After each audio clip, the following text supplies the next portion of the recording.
오늘 종려주일, 종려주일은 뭐냐? 예수님이 왕으로 입성하시는 그런 날을 기념하는 주일입니다. 그래서 오늘까지는 뭐냐면 예수님이 왕으로, 만왕의 왕으로 예루살렘 성에 입성하시는데, 입성할 때 장면이 나귀를 타고, 그것도 어린 나귀를 타고 입성하시니까 그 어린 나귀를 빌려주는 사람이, 아니 왜 이 나귀를 가져가려고 하느냐, 주가 쓰시겠다 이런 거 줬어요. 그죠? 그걸 타고 이제 오시는데 많은 사람들이 예수님을 오는 걸 보고 자기 옷을 땅에 펴기도 하고, 또 바로 저 나무입니다. 종려나무 저 가지를 꺾어가지고 흔들고 그래서, 요 광경은 항상 뭐냐,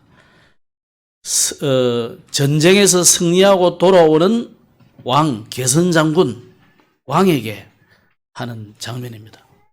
그래서 양탄자를 깔아야 되는데 양탄자가 없기 때문에 백성들이 옷을 벗어서 깔아드렸고, 여러분의 옷은 그 쉽지 않잖아요. 그죠? 제 가운이라 생각하면 돼요.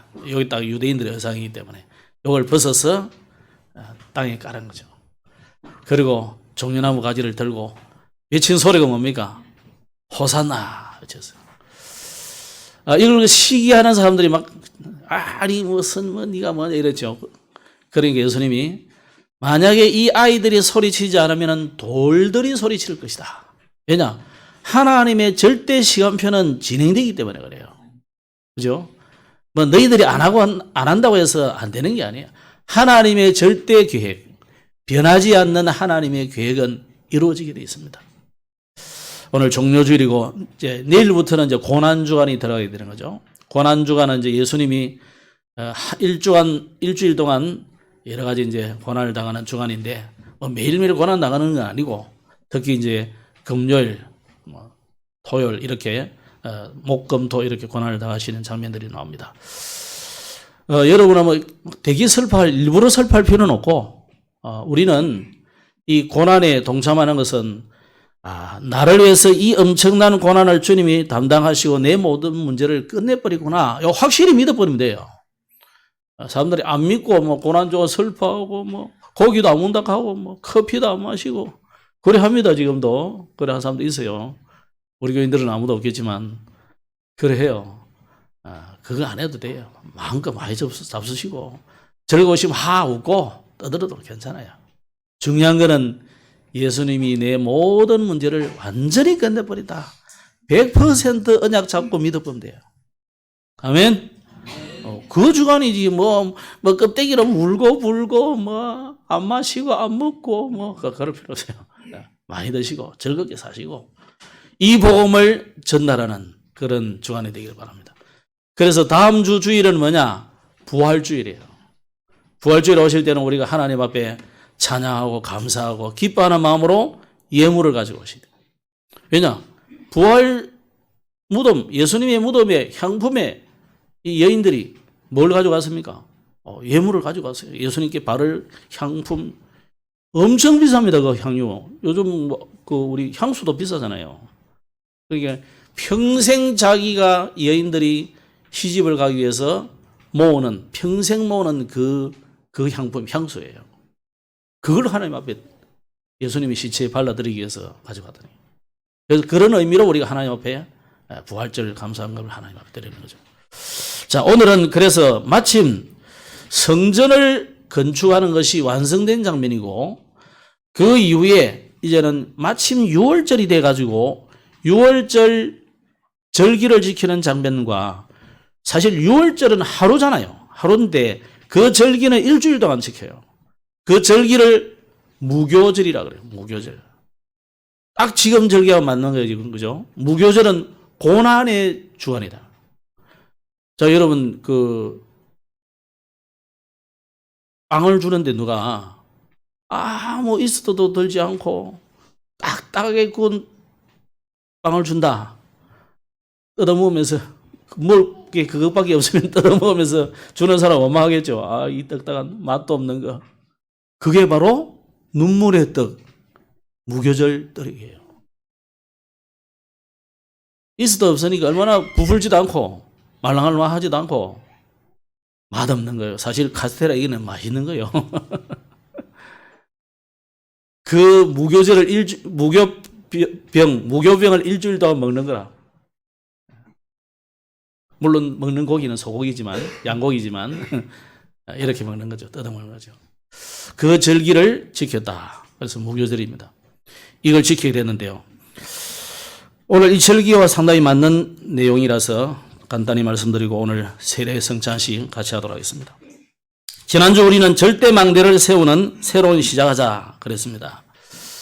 그럼 하나님은 어떤 하나님이냐? 그런 말씀드렸죠. 하나님은 누가 보이고 들리고 그럼 그 99.99%가 아니라 100% 가짜라 생각하면 돼요. 일단은 여러분은. 여러분에게 들리고 보이고 그거는 100% 가짜라 일단 보면 됩니다. 일단 의심을 하고 봐야 돼요. 알겠죠? 정상적으로 하나님은 안 보이는 것이 정상입니다. 보인다, 들린다, 뭐 이상한 일이 생겼다 그러면 일단 뭔가가 여러분에게 문제 있든지 가짜든지 둘 중에 하나 있는 거예요. 그러면 하나님은 눈에 안 보이게 보좌의 능력으로 지금 역사하시기 때문에 하나님이 역사하실 때는 반드시 말씀을 주십니다. 구약에는 이 성경이 완성된 시대가 아니기 때문에 그냥 이렇게 말씀도 주고 환상도 오게 만들고 했어요. 그래서 아까 조금 전에 말할 때 여러분이 의심할 수 있어요. 아니 목사님 성경에는 다 뭐 예언하고 뭐 들리고 보이고 다 했는데 왜 그럽니까? 예수님이 오셔서 완성하시고 말씀이 정리되고 나서부터는 그런 일이 이 가짜들이 많아요. 그래서 우리는 하나님 말씀 따라가는 게 굉장히 중요합니다. 하나님은 말씀을 주시고 말씀을 반드시 성취하시기 때문에 그래요. 그래서 여러분이 그 말씀의 언약을 붙잡고 여러분이 결단하고 시작하면 하나님이 여러분을 이끌어 가신다요. 하나님은 도적이나 하나님은 폭군이나 독재자가 아니기 때문에 여러분이 감화하지 않으면 화답하지 않으면 하나님 역사하시지 않는다고 해요. 이해됩니까?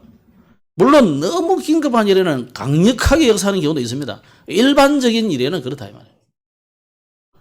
그래서 너무 특별한 걸 너무 요구하면 자꾸 그 강도가 세지면 곤란해요. 여러분이 새로운 시작하겠다고 결단하는 그 시간에 하나님이 역사하시는 거예요. 그래서 우리는 절대 망대를 세워야 되기 때문에 그 망대 이전에 내 안에 먼저 절대 망대를 세워야 돼요. 내 안에 성전부터 세워야 돼요. 그래서 우리는 너무 영적인 잠이 깊이 들어있어요. 우리 한국 성도들, 전 세계 성도들이 너무 깊은 잠이 들어있어요. 빨리 영적인 잠에서 깨어나야 돼요. 깨어나서 마음의 성전부터 세우고 즉 영적 서밋 타임을 가지고 하나님 앞에 영적인 서밋이 되어서 하나님과 교제할 그런 영적인 수준이 되어야 돼요. 그러면 여러분에게 주시는 응답이 뭐냐? 여러분을 보고 많은 사람들이 알게 되는 겁니다. 그러면 그걸 가지고 현장에 절대망대를 세우는 거죠. 그래야 무너지지 않는 절대망대가 돼요. 그게 아니고 그냥 내가 돈 있으니까 돈 있는 사람요 그냥 교회 하나 세우기 쉬워요. 얼마 안 든다니까. 한국에 못 세우면요 외국에 세우면 쉬워요. 기장교회 어떤 교인들 보니까 내 친구도 어디더라? 하여튼 기장교회가 주로 선교하는 데가 아프리카, 서아프리카 어디던데 내 친구도 교회당 하나 큰 거 세워놨더라고요. 좋은 일 하나 했네. 내 혼자 속으로. 기장교회가 좀 정신을 차리기는 차리는 거예요. 어쨌거나. 정확한 보고는 모르겠지만. 자, 여러분, 우리가요, 내 안에 있는 증거를 가지고 세우는 겁니다. 그냥 돈 주고 세우려면 시골에는 많아요. 한 100만 원, 1000만 원만 들이면 교회당 멋있는 거 고진고에 다 세울 수 있어요. 우리 한국이 어렵지. 수십억. 이마누엘은 지금 1000억짜리 이상 들겠는데 보니까. 보세요. 우리가 내게 있는 증거를 가지고 나가는 것이 현장의 절대망대 세우는 겁니다. 그래서 절대망대 세우는 시작을 어떻게 해라고 했느냐. 오직 복음으로 영원한 기업, 영원한 작품, 영원한 유산을 남기게 된다 그랬습니다. 오늘은 그러면 성전과 유월절인데 마침 성전이 완성되었고 또 유월절을 지키게 되었습니다. 이 사마리아인들이 막 문화도록 방해를 했잖아요. 그래가지고 15년, 6년 이 정도 지금 중단되어 있다가 이제 새로운 왕이 들어섰기 때문에 새로운 왕에게 우리가 고레스 왕이 우리에게 짓게 했는데 이 확실한 근거를 찾아서 좀 해달라고 이제 부탁을 한 거예요. 근데 역사에 보면 앞에 선왕이나 선대 그 나라에 대한 이런 거를 찾아가지고 이렇게 친절하게 그래 보니까 찾아보니까 있네. 그래서 너도 해. 이런 경우가 잘 없습니다. 보통 우리가요, 정부들도 우리나라 정부도 그렇잖아요. 앞에 예를 들어서 문재인 정부, 그 앞에 뭐 박근혜 정부 이런 정부 한 거 정부 달라져 버리면요 잘 안 해줍니다. 미국 같은 경우는 좀 호환되도록 이렇게 해놨어요. 근데 한국은 정파가 다르면요 끝까지 잘 안 해줘요.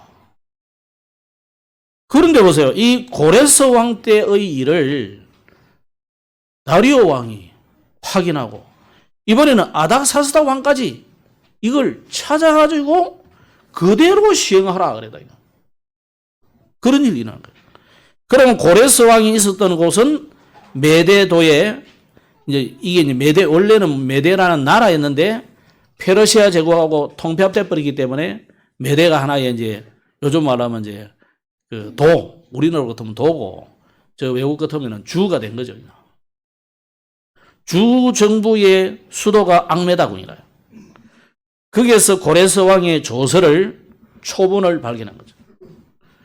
그러니까 이제 하나는 적어가지고 두 개를 적어가지고 하나는 보관을 하고 하나는 보냈을 거 아니에요. 그죠? 그 원본을 말하자면 발견했단 말이에요. 그때 어떻게 지으라고 했느냐면 지대를 견고히 하고 높이를 60규빗, 넓이는 60규빗으로 지어라.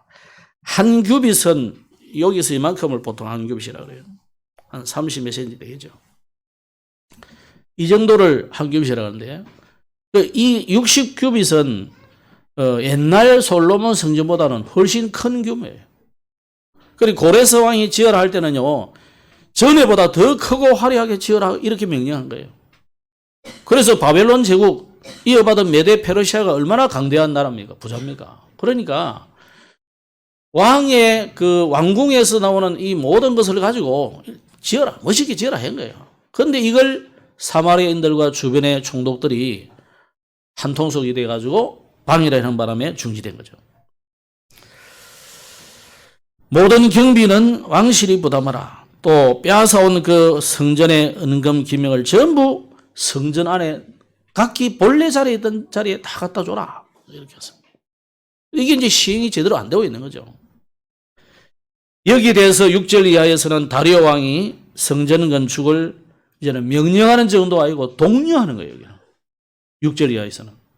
뭐라고 했느냐 하면은 성전 건축하는 일을 막지 말고 이 성전이 본래 있던 그 자리에 건축하고 메데와 파사 국가의 강 서편 세금 거둔 그 세금은 전부 그 성전 짓고 성벽 짓는 일에 다 줘라 그래요.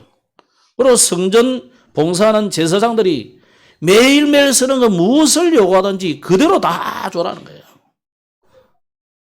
아직 사람들은 해방되어 왔지만 나라는 아직 그 소국이 되어 있잖아요. 그죠?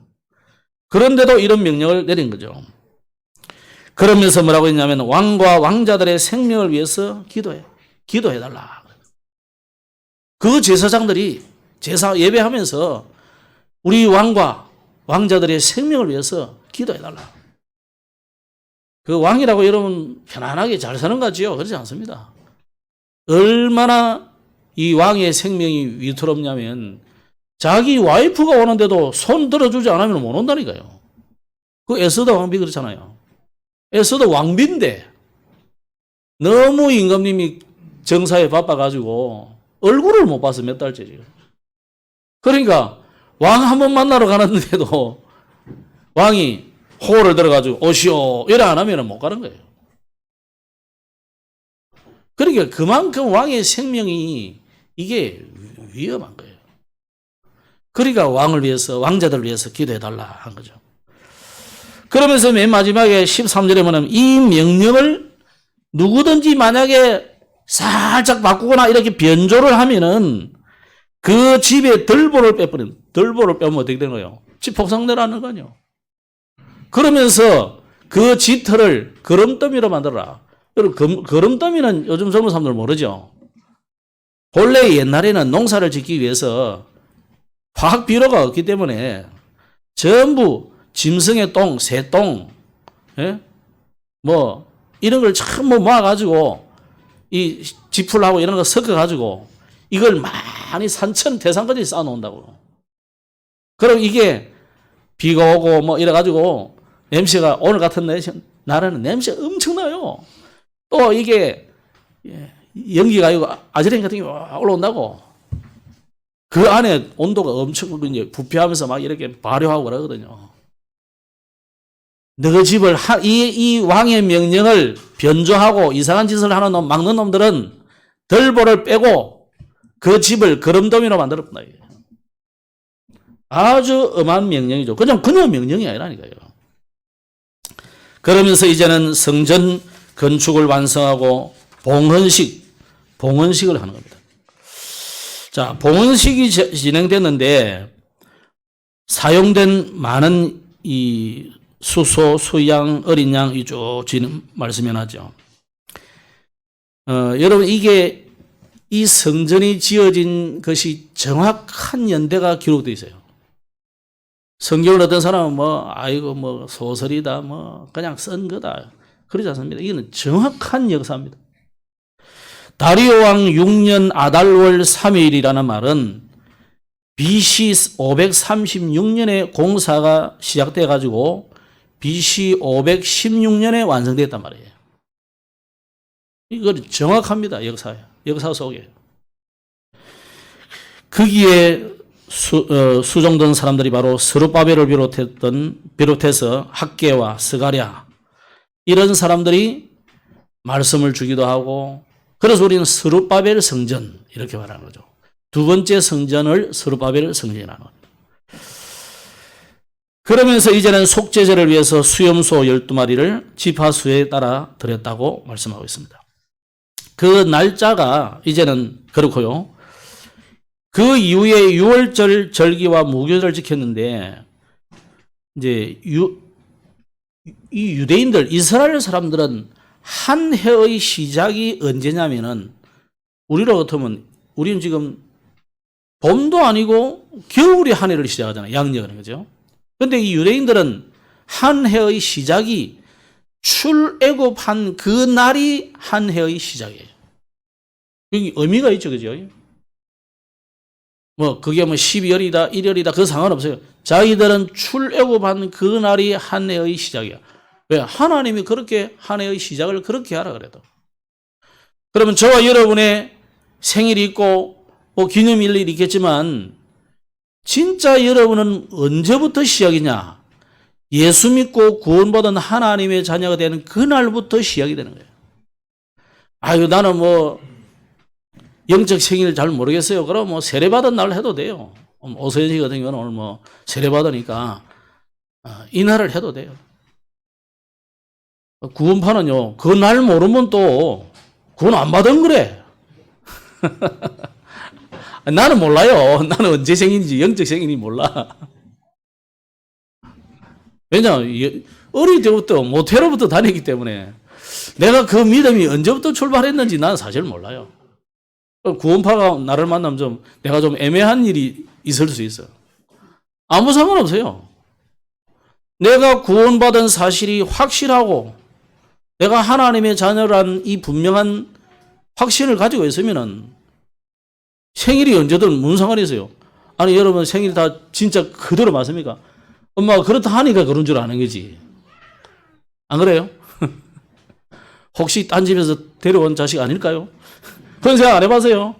우리 어릴 때는 하도 어른들이 짓궂어 가지고 내보고 영도다리에서 주웠다는 거라. 내가 아무리 내가 순진하지만 우리 아버지를 보니까 내하고 똑같아가지고 일단 안심했다니까. 주 왔을 리가 없지. 얼굴이 너무 똑같아. 그래서 제가 우리 누님들 보고 그랬어요. 아버지 보고 싶으면 내 보러 와라. 이렇게. 아무도 안 오더라고.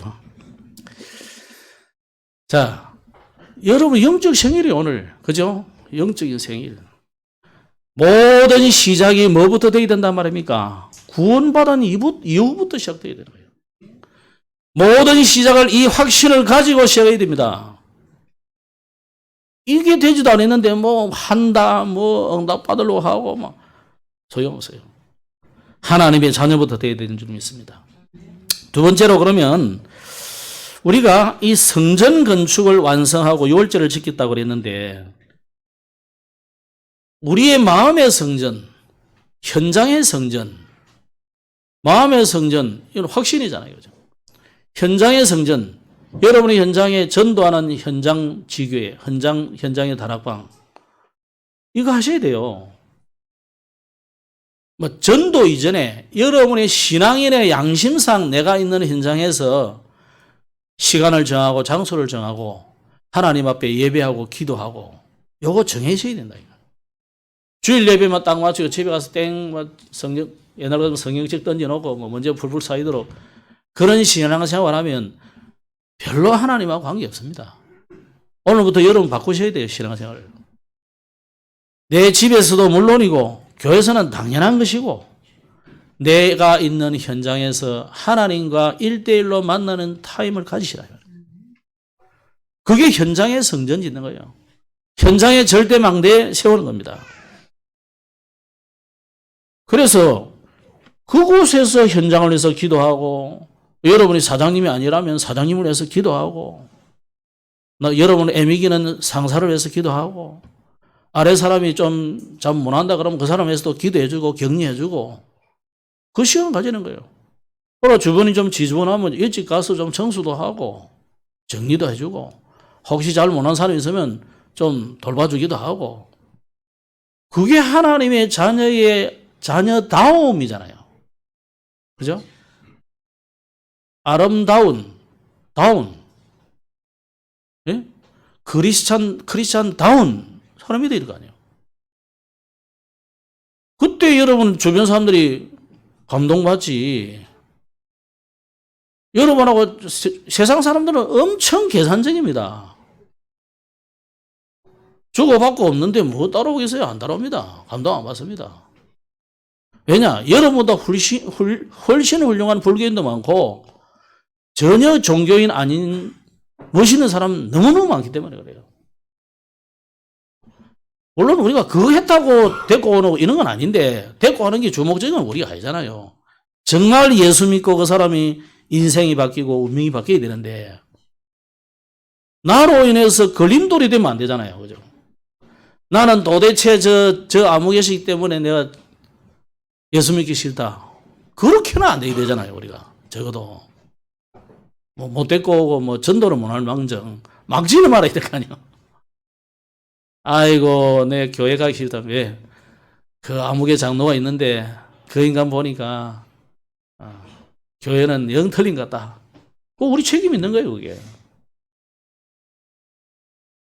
그래서 여러분 성전 완성 이전에 올바른 복음 예부터 해야 된다고. 진짜 여러분 우리가 복음을 이해했다면은 복음을 이해한 사람 그 현장에는 뭐가 이루어지는 겁니까? 하나님의 나라가 이루어지는 거잖아요. 그래서 예수님이 처음부터 천국이 가까웠다 그랬거든요. 세례 요한도 예수님이 오는 걸 보고 천국이 가까웠다 그랬어요.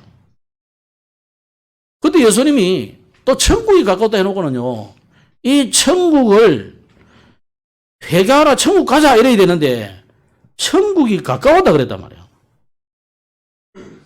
근데 마태복음 12장에 보면은 예수님이 하나님의 나라는 뭐냐? 이 강한 자가 꺾여야 하나님 나라 임한다 그랬거든요. 그래서 예를 뭐라고 들었습니까? 어떤 집에 강한 자가 있는데 도둑놈이 도둑질하러 갔다가 강한 자가 있어. 그 사람을 꺾어야 도둑질을 해갈 수 있는 거 아니냐. 아주 위험한 이야기를 하시면서 하시다니. 무슨 말이냐? 여러분 집안에, 가문에, 여러분의 현장에, 여러분의 개인 가정 현장을 장악한 자가 있다. 그게 강한 자, 마귀 사단입니다. 그 흑암을 꺾지 않고는 그 세간을 건질 수 없고 여러분의 현장을 살릴 수 없다 이 말이에요. 그래서 하나님의 성령이 여러분에게 임하면 하나님의 나라가 임한단 말이에요. 성령이 임할 때 흑암이 도망가게 된다. 여러분이 진짜 복음을 가지고 누리고 있다면은 복음은 빛이기 때문에 그 빛이 이렇게 비치는 순간 어둠은 도망가는 거예요. 제가 이 자리에서 가만히 있어 보면요. 저쪽 창가에 있는 분들은 조금 어두워. 등 하나 다 있는데 저기만 하나 좀 모자라니까 어둡게 보인다고. 다 있는데 저기만 한 개 모자라니까 어둡게 보인다니까요. 그 여러분 이 빛이라는 게 엄청난 거예요. 태양빛 이거 아무것도 아닌데요. 달은 또 진짜 아무것도 아니에요. 그냥 뭐 하나 있는 거잖아요. 근데 이 달이 태양빛을 받아가지고 밤에 그 보름달 반사하는 거 보면요. 우리가 글을 읽을 수 있을 정도로 밝잖아요. 이 빛이라는 게 엄청난 거예요. 여러분이 가진 그 하나님의 빛, 너희는 세상의 빛이라 그랬거든. 여러분에게 있는 그 빛의 능력이 엄청납니다. 그래서 여러분이 세상 살리고 여러분이 막 할 수 있다 이거 아니에요. 우리가 뭐 세상 어지럽게 뭐 그러면 안 되지만은 내가 살릴 수 있는 게 아니에요. 내 안에 계신 그분이 하시는 거예요. 그래서 너희는 먼저 그의 나라와 그의 일을 구하라. 그러면 이 모든 것을 너에게 더하여 주겠다 그랬습니다. 그래서 여러분이 현장에서 다른 것 구하지 말고 뭐 해야 되느냐? 하나님의 나라가 임하도록 기도해라. 오늘부터 여러분 가정에, 여러분 현장에 하나님의 나라 임하도록 기도하시기 바랍니다. 그러면요, 부활하신 예수님이 이거 하나를 설명하기 위해서 마지막 한 주간에 계속 이야기하시다가 부활하시고 아예 40일 동안 계속 이야기했어요. 고난주간 한 주간에는 계속 예수님 뭐지 하겠습니까? 내가 간다. 가면 다른 분을 보낸다. 보혜사가 올 거야. 그러면 그분이 가르치고 생각나게 해준다. 그게 뭐예요? 하나님 나라 임한 거잖아요. 부활하실 수도 제자들을 아예 감람산 불러다가 40일 동안 계속 합숙하면서 하나님의 나라의 일에 대해서 이야기했다.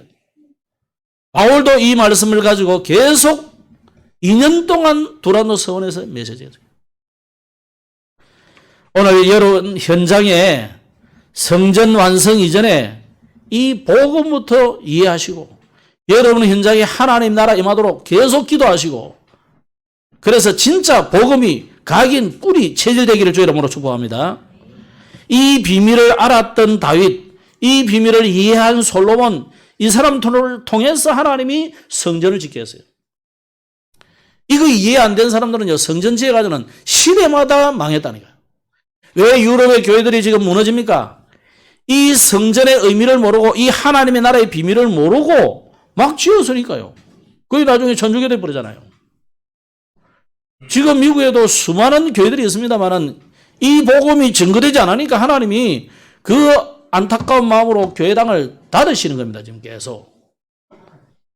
오늘 우리 교회는 정말로 하나님 앞에 복음 이해부터 하고 진짜 우리가 창세기 3장 문제 때문에 우리가 죽게 됐는데 해답으로 주신 여자의 후손이신 그리스도 예수, 그 동정녀 마리아에게서 태어나신 처녀에게서 나신 그분이 우리 인생 모든 문제를 끝낸다는 것을 진짜로 믿으시기 바랍니다. 이거 계속 성경은 이야기하고 있습니다. 그래서 그분이 오셔서 죽으실 것이기 때문에 출애굽기 3장 18절에는 그 어린 양을 잡아다가 피를 뿌려서 문설주 바르고 문 이마에 발라라. 그 뭐 양의 피가 우리를 넘어가게 합니까? 아니다 이 말이에요. 어린 양과 같이 우리의 모든 문제를 해결하러 오신 그리스도를 믿어야 된다 이 말이에요. 이것을 다윗은 새 절기를 통해서 분명히 알고 있었어요.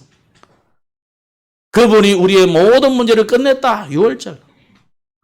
그래서 구원받은 하나님의 자녀를 광야길도 인도하신다. 그게 오순절이에요. 우리는 이미 천국 가기 전에 이미 천국의 축복을 누려야 된다. 그게 수장절. 세절기에 이미 누리시기 바랍니다. 그 중에 오늘 이 사람들이 유월절을 지켰단 말이에요. 그리고 그들이 가는 곳은 어디입니까? 가나안 땅이잖아요. 출애굽해 가지고 가나안 땅에 돌아왔죠. 출 바벨론해 가지고 가나안 땅에 돌아왔어요. 또 1900년이 지나서 이스라엘 백성들이 또 가나안 땅으로 돌아왔어요. 왜 가나안 땅에 돌아옵니까? 가나안 땅이 뭡니까? 요새 가나안 성도라 그러는데, 가나안 성도, 안 나가 성도, 교회 안 나가는 성도, 교회 안 나가는 성도들을 보고 요즘은 가나안 성도라 그러더라고요. 그걸로 안 나가 성도. 참 단어를 누가 만들었는지 모르겠지만 여러분 기분 나빠도 교회는 가야 됩니다.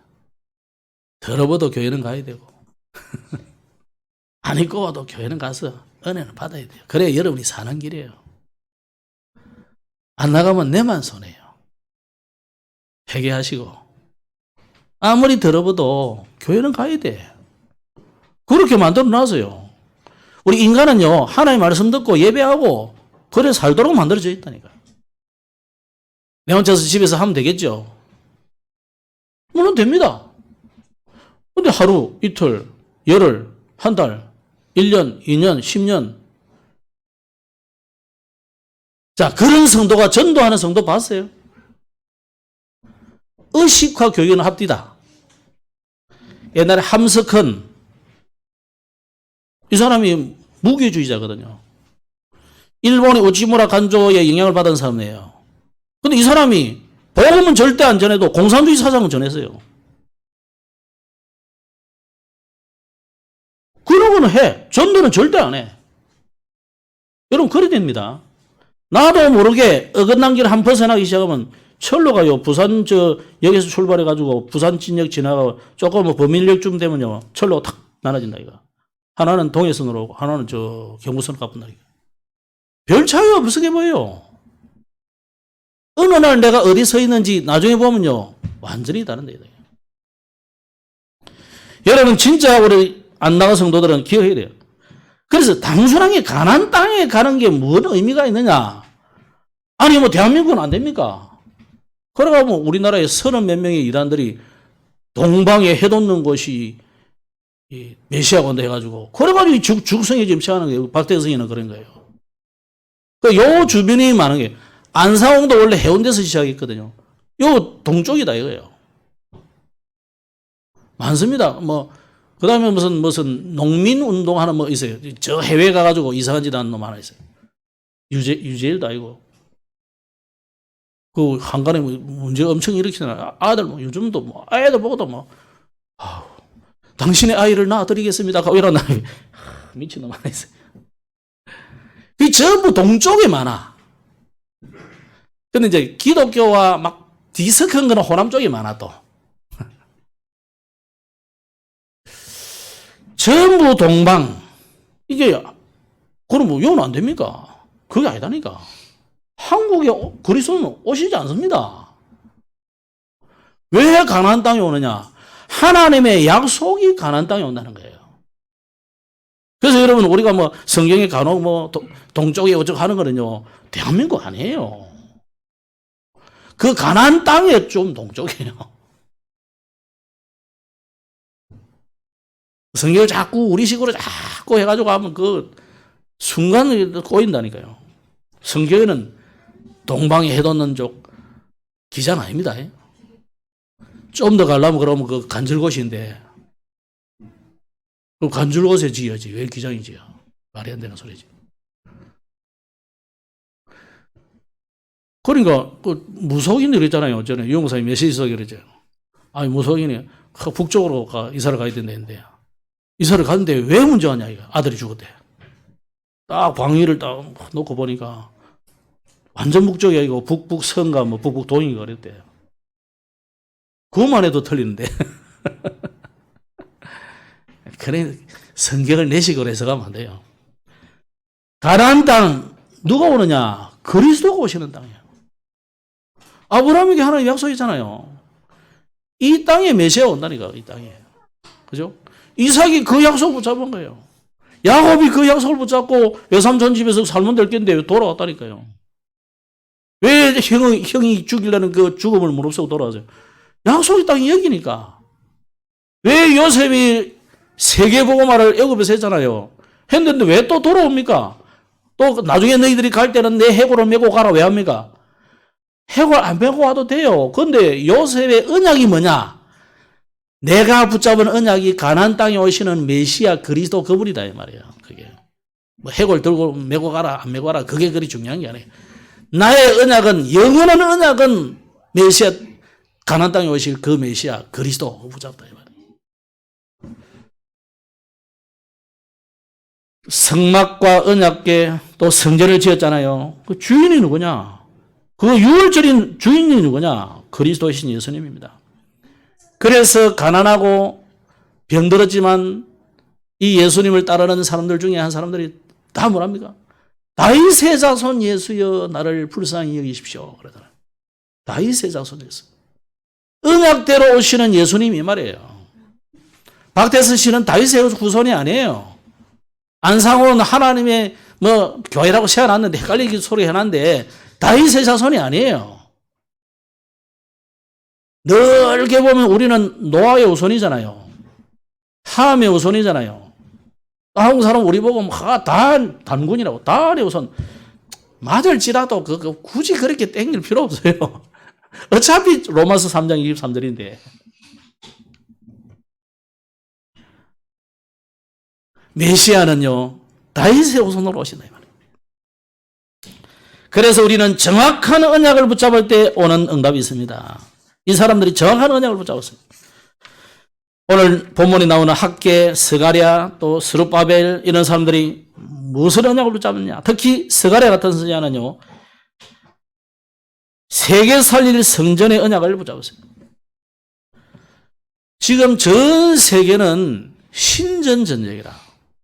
뭐 어마어마하게 크게 짓는 이걸 가지고 막 괴롭. 정관에도 그 우리 지난번에 얼마 전에 또 가보니까 소원사 크게 또 뭐 해동용궁사 비슷하게 만들어놨어요. 아예 밖에서부터 그냥 계속 우상 얼마나 많이 시원한지 발악을 하네. 그래가지고 또 저기 금산사에서 만들어놓은 그 와불 해놓고 그 안에 또 사람들 들어간 이렇게 불상에 관람하게 만들고 뭐 진신살이 갖다 놨다 해서 내가 이렇게 가보니까 진신살이 아니고 부처님 모양을 한 불상 조그마한 불상인데 그 뭐 명상을 오래 하다 보니 빼쩍 마르잖아요. 그 상을 갖다 놔서 하여간 이 사람들은 뭔가가 특이한 걸 자꾸 크거나 뭐 특이하거나 아니 부처님 진신살이가 몇 개 나왔길래 전 세계에 있고 아직도 없어지지 않고 있을까요? 그거 어떻게 사오겠어요 그거? 말이 안 되는 소리지. 그 여러분 보세요. 정말 우리가 세계는요 이 성전 신전 이거 가지고 막 굉장히 사람들의 이 이목을 집중시켜 가지고 사람들을 끌고 간다. 그래서 우리가 뭐 그런 큰 성전을 짓자 그런 거는 앞으로 뭐 하나님이 주시면 응답 주시면 하고 안 주시면 안 해도 돼요. 중요한 거는 뭐냐? 이 전쟁을 우리가 해야 된다. 이 영적 전쟁을 해야 된다. 이 영적 전쟁 하자니까 어떤 목사님은요, 진주의 어떤 목사님, 오래된 이야기예요. 저를 불을 질러버렸어. 그래, 진짜로, 지금도 진해에 계시는 어떤 목사님의 그 형인가 그런데, 그 사람도 목사인데, 진주의 어떤 절에 불을 질러버렸어. 여러분, 옛날에는 그래도요, 3,000년 전에는 그래도 돼. 한 2,000년 전에도 그래도 되고, 한 200년 전만 해도 그래도 돼요. 지금은 그러면 안 돼. 국제법이 있고 다 세상법이 다 있는 시대인데 그러면 안 돼요. 근데 무슬림 쟤들은 지금도 그래 해요. 그러니까 이스라엘 보고 하마스 뭐 전쟁을 일으켜가지고. 지금 그러면 안 돼요. 그 말은 뭡니까? 우리는 영적인 전쟁하라 이 말이에요. 육신적인 전쟁하면 여러분 다 집니다. 이걸 초대교회 당시에 또 중세교회가 이해를 못 해가지고 이 예루살렘 성전 뺏긴 거를 다시 찾으려고 막 십자군 전쟁을 일으킨 거 아닙니까? 그래 남자들이 다 너무 죄가 많아서 그렇다 이래가지고 소년병을 보내기도 하고 이런 짓을 했다니까. 영적 전쟁을 이해 못하면 이리 되는 겁니다. 복음 이해 못했던 거죠. 우리는 진짜 영적 전쟁하는 그런 프리메이슨을 이길 홀리메이슨 운동을 해야 되는 겁니다. 그래서 정확한 언약을 붙잡은 자에게 하나님이 무슨 응답을 주시냐? 미리 응답을 주십니다. 다윗이 미리 응답 다 받아봤잖아요. 정확한 언약을 붙잡은 자에게 하나님께서 위기 때도 응답을 주십니다. 아무것도 없다. 그때도 하나님 응답 주실 때 있습니다. 말씀드리겠습니다. 하나님은 여러분에게 위기가 와도 오늘 이 에스라 6장이 우리에게 뭘 말하는 겁니까? 15년 동안 성전 재건이 중단되어도 하나님은 오히려 그것이 더 전화위복으로 만들어주신다. 여러분 위기를 생각하지 마시고 위기는 기회라고 생각하시면 됩니다. 왜? 하나님이 실제로 역사하실 중요한 기회이기 때문에 그래요. 그러면 오늘 왜 이스라엘은 성전을 건축해야 되느냐? 이 성전은 재앙 막는 절대망대입니다. 여러분 교회 하나가 세워진다는 것이 엄청난 겁니다. 그래서 옛날에 우리 선조들은 뭐라고 했습니까? 경찰서 감옥 하나 짓는 것보다 10개 짓는 것보다 교회 하나 짓는 게 훨씬 낫다 그랬다니요. 가치를 아는 거죠. 여러분 교회가 하나 서 있다. 이거하고요. 만약에 절간에 하나 서 있다. 영적인 차원이 달라져 버려요. 그래서 우리는 절대망대 세우는 재앙 막는 그 일을 하는 겁니다. 이번 주간에 여러분이 노예 캠프를 마쳤지만 후속 캠프를 두고 여러분 동참도 하시고 직접 가시든지 아니면 헌금도 하시든지 그리고 우리가 정말 기도로 동참을 해 주시기를 바랍니다. 대신방을 지금 하고 있습니다. 아직 신방 받았지 않은 가정들은 참여해 주시고 어제도 우리 교사들이 열심히 또 헌신해 주셔서 감사합니다. 우리 렘넌트들이 몇 명인데도 이 아이들을 통해서 분명한 하나님의 이 절대망대 세우는 일꾼들이 세워질 줄로 믿습니다. 중대원 오늘 오후 5시에 있습니다. 여러분 많이 동참해 주시고 나는 뭐 중직자 안 될 건데 그건 모릅니다. 사람이요. 우리 다 중직자예요. 하나님 앞에. 그러나 특별히 중직자로 또 기름 부어서 세우겠지만 우리가 그런 모두가 중직자 된 마음으로 참여하셔서 여러분이 멋있는 중직자로 로마서 16장 일꾼으로 세워지는 은혜를 누리기를 주 이름으로 축복합니다.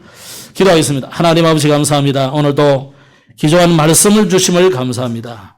이번 주간에도 우리의 현장에 성전 세우는 운동이 지속적으로 일어나게 하여 주시고 우리가 받은 이 어마어마한 구원과 인도와 영원한 보장을 마음껏 누리는 한 주간이 되게 하옵소서. 주 예수님 이름으로 기도드렸습니다. 아멘.